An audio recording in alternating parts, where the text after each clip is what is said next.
If you are creating a website or doing something like that, and you're seeing that some of the only traffic that you're getting is from you right now, and you don't really like that, there is a way to stop it.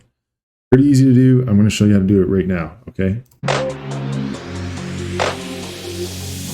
This is just about how to block your IP from being tracked in your Google Ads and Google Analytics. All right. From here, okay, from your homepage, you go down into admin. From admin, you come up into your data streams. So in data streams, you click this arrow.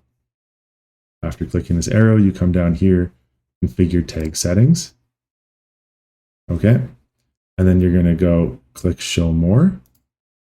Once show more is in there, you're going to click define internal traffic.